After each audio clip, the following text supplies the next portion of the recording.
These texts are not the most positive, admittedly, ways to start Advent, and they don't quite resonate with all the joyous music that we shared last night in the Lakeshore Community Chorus. They don't necessarily resonate with all the Christmas shopping I've done either. But it's a reminder that Advent is a purple penitential season. A purple penitential season. That's fun to say. Purple penitential season means that we look at our earthiness and our grit and our humanity, and we prepare that to welcome the light of Christ being born within us. And this text from Isaiah is very earthy. It's actually earthier in the original language. For example, to be unclean means to be ceremonially unclean. And the easiest way for men to be ceremonially unclean is to have an emission of semen. So, we no longer have that as a prohibition against coming to church. I'm happy about that. Now, just to balance out the genders, that cloth that Isaiah talks about, of the cloth of filthy rags, is a reference, very deliberate reference, to the cloth that women would use during their menstrual cycle. Now, I'm getting really earthy, I understand, because what the author is saying is that we are very human. We are very human. And yet, in our humanity, in our earthiness, God is somehow shaping us, like a potter shaping a vessel. And clay is earthy. But I always thought that phrase, God, you are the potter and we are the clay. We are the work of your hands. It sounded so nice. And seeing Mike work on the pot is so nice. But do you realize the violence that is behind this? This clay was nice and snuggly at home in a hillside, and it was been displaced, it's been dragged out, it's been pushed through a strainer to get rid of all the gravel and irregularities. It has been kneaded and pummeled before he even got here. Mike did awful amount of violence to that lump of clay. And now he's spinning it around and around and around and punching it and pinching it. This is not a comforting phrase. We are clay. And have you ever felt like a piece of clay? Have you ever felt displaced? Have you ever felt pummeled and pushed down and worked over and pinched and prodded and spun around? Have you? And can you think of how those clay days shaped who you are now? Now, those of you who know me know that I have been going through at least 10 years of clay days. And I can say that it started with a benediction from this church in which the pastor said, go from this place and live fully, love wastefully, and be all that God has created you to be. Sounds nice. And it led to a separation and divorce. And then my ex-wife married a writer from Australia. And because I wanted to love wastefully, I decided to also go to Australia so I could be near my children. And the laws of immigration are fluid and fickle, and they haven't worked in my favor. And so now I am caught between countries, and I've been waiting for over 2 years for permission to return to my job and to my children. Every Sunday morning, I wake up at 5 in the morning to Skype them and to have that connection. And I end with saying, I love you. And they say, I love you too, Dad. When are you coming? I don't know. And it just keeps going on and on. These are my clay days, which I keep getting spun and spun around. And I feel punched and prodded and worked over. It was about 6 years ago that I took Psalm 80, which is a psalm of lament, and rewrote it to reflect what I was going through. So I call this psalm Separated from the Kids. The trees are not familiar. The path has disappeared. How do I get out of here? Why did I leave my children behind? Fears flood my imagination and tears mist over my vision. God, help me, I instinctively plead, and then wonder at the imagined reply. Help yourself. You got into the mess.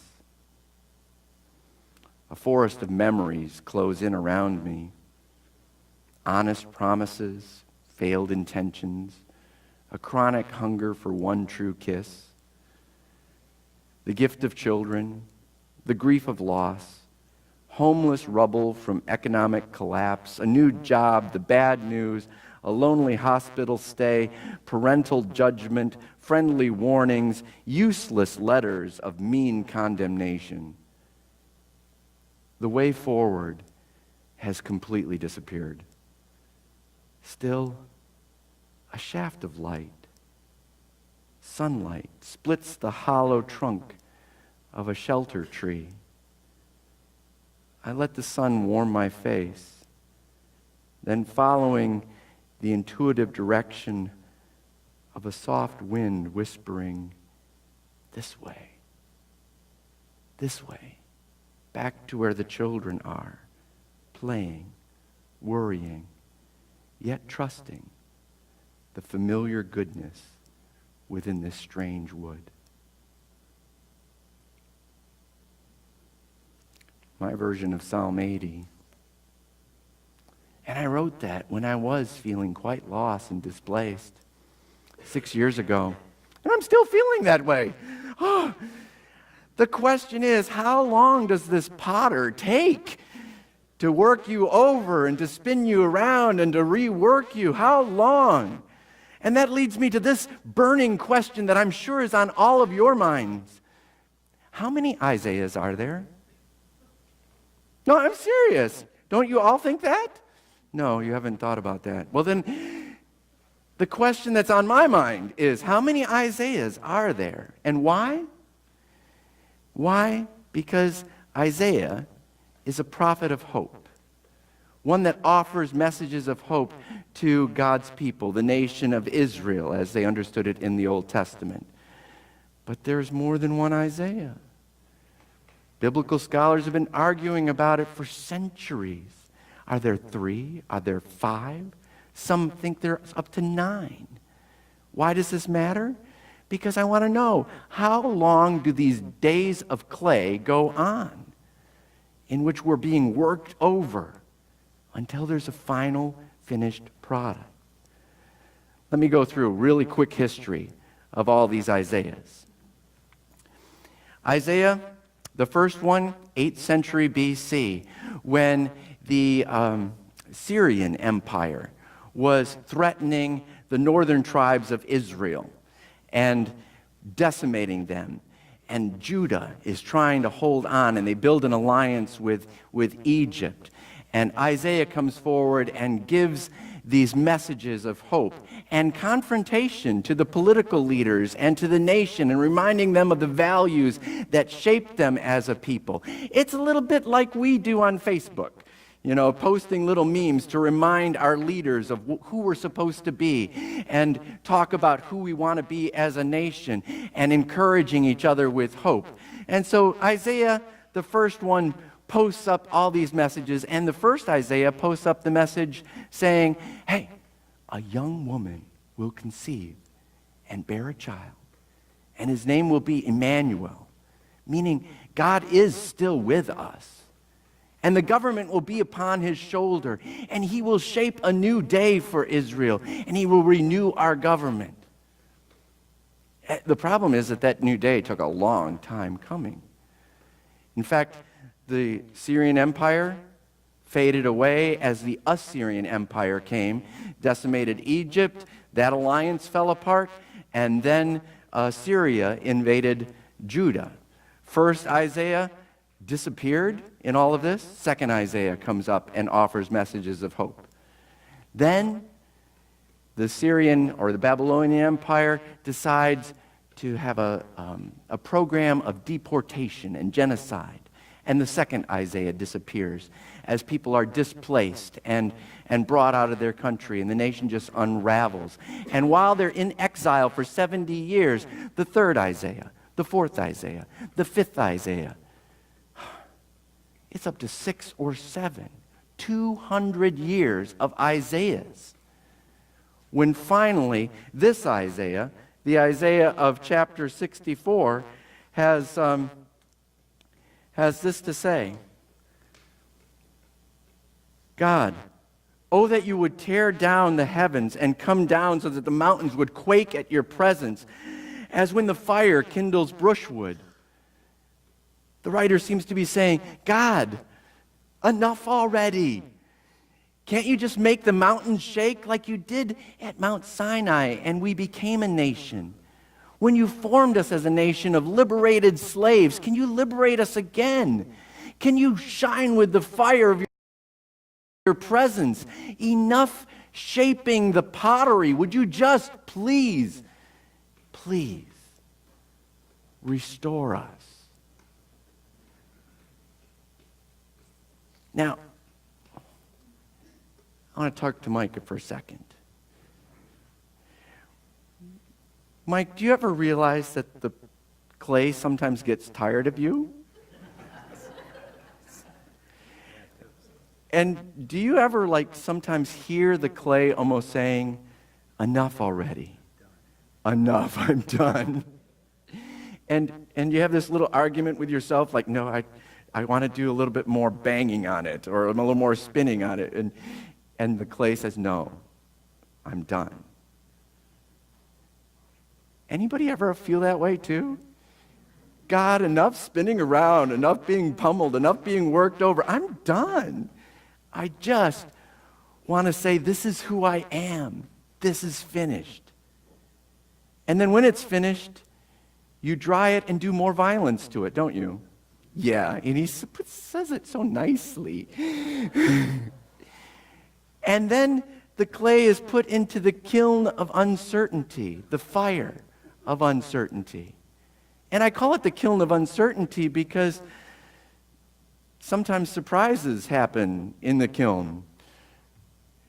If there's a slight air bubble or a joint hasn't been properly joined, it can explode or fall apart. So the clay has to be really worked over before shaped. It has to be scored and slashed and pinched in order to get all the air pockets out. Any imperfection means in the kiln it explodes. This is not good news anymore, is it? If we are the clay, it means that being worked over, spun around, kneaded, pushed down is somehow part of God's creative process. Whew. And then he does something worse, even more violent. He looks like such a nice guy. But he, as an artist, engages in raku firing, some of the most violent things you could do to pottery. After you have a pot survive the first firing, he covers it with a glaze, puts it in a kiln again, and then while it's still red hot, takes some tongs out, and then puts it in a barrel filled with either wood chips or paper or something. You put it in there, and there's smoke and fire, and the glaze is stressed by the temperature change, and it starts to crack, and the smoke leaves its charred embers, or it chars the glaze, and it's violent. You can lose pottery in it too, because sometimes it can't take the quick temperature change. This pot is a memory of a lot of trauma. A lot of trauma. And yet, we call it beautiful. As you are beautiful. Oh, I forgot. This is Advent. I'm not supposed to talk about pottery. I'm supposed to talk about the Virgin Mary, aren't I? Okay, get back on track. Or are there similarities? Can we compare pottery, raku firing clay vessel to the Virgin Mary or the young woman Mary? She was spun around. She was pushed down. Joseph was in and out again of this relationship. She was kicked out of her home, ended up going to Elizabeth's home in order to survive. She was then going to Bethlehem to pay oppressive taxes, and then went through the fire of being a refugee into Egypt. It was not an easy voyage for her. All the time believing still that she was going to be a vessel of hope. She had the light of God somehow, mysteriously, within her. I wonder how she felt during the raku firing of the crucifixion. I wonder if her faith started to crack. She didn't fall apart, but maybe the cracks made her even more beautiful. And maybe that's true for us too. As we go through all the trauma of life, do we still become vessels of the hope and the light of God's presence? That God is with us, working in our earthy, gritty, real humanity. I want to end with a poem that comes out of the history of Israel again. A poem that comes from the setting of World War II. It was found in Cologne, Germany, in a cellar where a Jewish person was hiding out, avoiding Nazi forces. And even though life had been really rough, there's still this hope that shines through. Listen to these words. I believe in the sun, even when it is not shining. I believe in love, even when there's no one there. And I believe in God, even when God is hiding. I believe through any trial, there's always a way. But sometimes, in this suffering and hopeless despair, my heart cries for shelter, to know someone's there. But a voice rises within me, saying, hold on, my child. I'll give you strength. I'll give you hope. Just stay a little while. It's the inscription of hope found in Cologne, Germany. We don't know who wrote it, but I have this theory. I think it's one of the Isaiahs. As you go through this Advent time, may the light of hope continue to be alive within you, no matter what the potter seems to be doing to the clay. Namaste.